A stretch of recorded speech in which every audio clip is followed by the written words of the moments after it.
Anna winds up being with him in his mother's house. How disrespectful is that?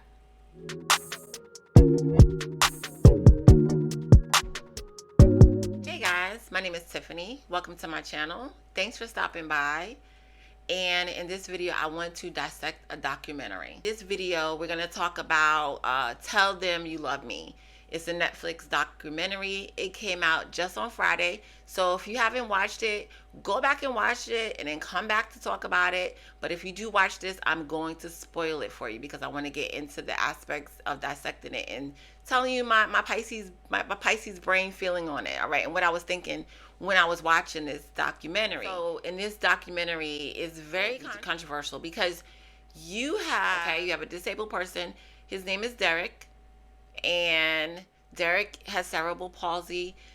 His mom said when he was younger, he wouldn't take his bottle as a baby. He wouldn't hold his head up. He was nonverbal, and the mom just knew something was wrong. When he was born, his dad left the scene, so it was just Derek's mom, Daisy, and Derek's brother, John. And Derek's brother, John, explains like when Derek was born, he just absolutely loved his brother. He basically was his protector. He took him everywhere he went. I'm pretty sure that was a great comfort to her and a blessing to have a brother who embraced him like that, right? John, who is older than Derek, is in a program at Rutgers because he's getting his PhD. Don't know which field it was in, but he's getting his PhD at Rutgers University in New Jersey. And then you have Anna Stubblefield, who is a director of philosophy at Rutgers, teaching a class. In this class, she's basically saying that she's worked with people with disabilities and studied it, right? Her mom has a history of dealing with people who are disabled when she was a child, and she used to like record these studies and watch her mom. So Anna is claiming that there are studies that are called facilitated communication, who work with people who are nonverbal, such as Derek, and basically can get them to communicate, right? Communicate, not necessarily verbal. But it was like they were typing out their feelings, and it was interpreted through Anna, and she would relay it. So when you speak with people who interpret, they are only supposed to say exactly what that person's saying. They are not supposed to translate what they think that person wanted to say or what they think that person feels. They're supposed, if the person wants to get upset and cuss at you, that's what they're supposed to translate. They're not supposed to change anything around. Anna seems to me, now that I look back at it, it's like almost a condescending nature. And what I mean by that is like, okay, we know people who are disabled, doesn't mean they're not intelligent, right? Like someone who can't talk and they're able to move their hands, so they do sign language. Doesn't mean they're not intelligent, but yet they verbalize and communicate how they're feeling to you through their hands. In the event of having cerebral palsy, that's not the case. You can't do that. But Anna is always kind of throwing in there like, listen, these people are intelligent. I know they're intelligent. I don't want you to think they're not intelligent. Like for the most part, I assume most people know that people who are disabled doesn't mean they're not intelligent. But we know this. But she keeps emphasizing this throughout the video. Like, you need to understand how intelligent he is. She's like even kind of like going back to the mom and the brother and kind of letting them know, like, listen, he's very intelligent. He's here. You need to understand that he is here. And you guys are not seeing his level of intelligence that I'm seeing. And I'm pretty sure the mom knows. They said it. They said they are aware that, right? He has awareness. They're aware of it. They didn't have the knowledge of what to do about it, and they basically trusted her just for that aspect.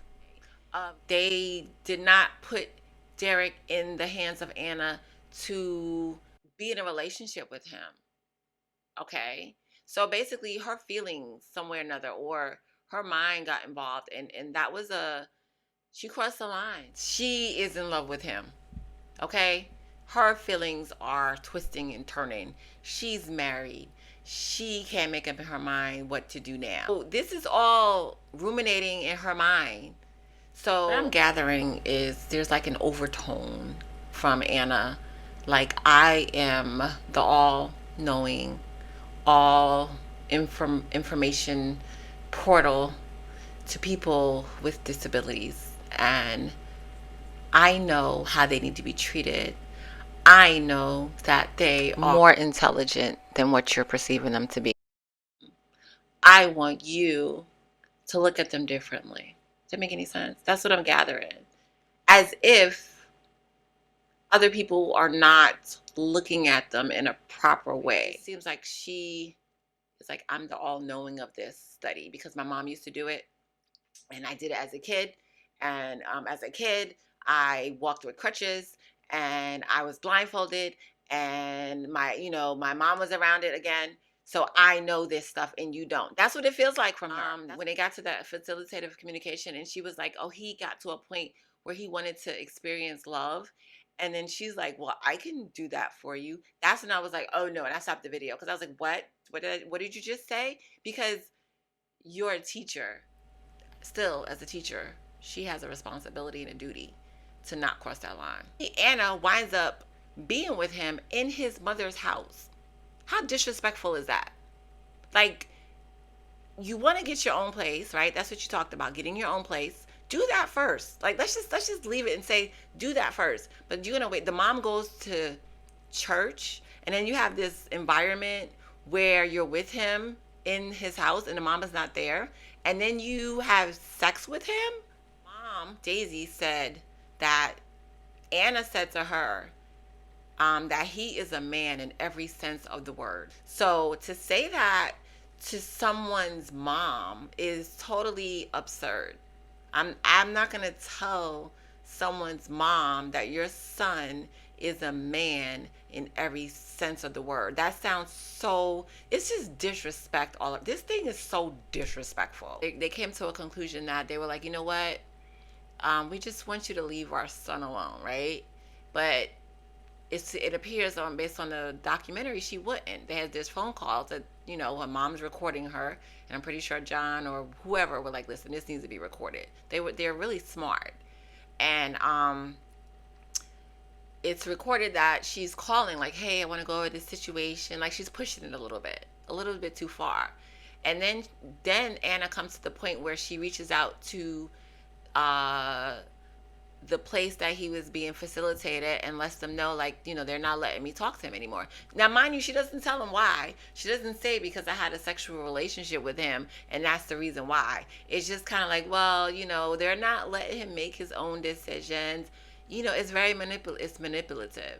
So John, the brother, who is smart, I keep saying he's smart because he's smart, was like, you know what? Since you wanted to do, I declare war. Remember that? Let's declare war, and we're going to take this to court. And that's what happened. When she is sentenced, she has a smirk on her face, okay? It wasn't a smile, it was a smirk. It wasn't like, oh my gosh, what did I do? A realization.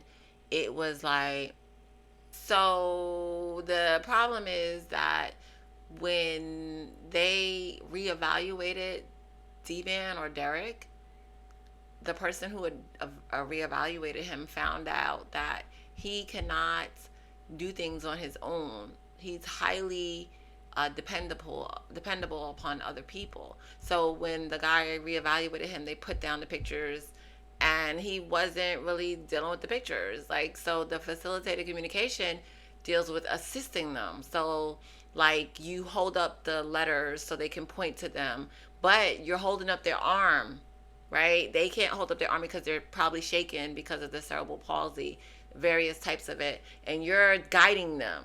So basically, it's basically saying that this facilitated communication allegedly is some form of influence. It's not something that they are doing. It's something that the person doing the facilitated communication is influencing the person with a disability. And peep how Anna's mom, Sandy, said that it was horrifying to her when D-Man was brought into the courtroom, as if they were making him a human exhibit. Because, when they walked into the courtroom, they were displaying how he wasn't able to do things on his own. So they walked D-Man into the court to show that, right?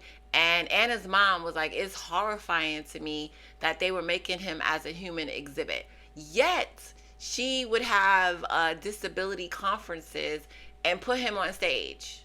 You don't see the hypocrisy in that? You were making him an exhibit. What are your thoughts on it? I'm totally like going in circles because, and thanks for hanging out with me this long. But what are your thoughts on it? I'm totally, it's a lot of aspects in here. So it's sex, race, disability, all things that are important, right? What do you think? And thanks for sticking with me until the end of the video.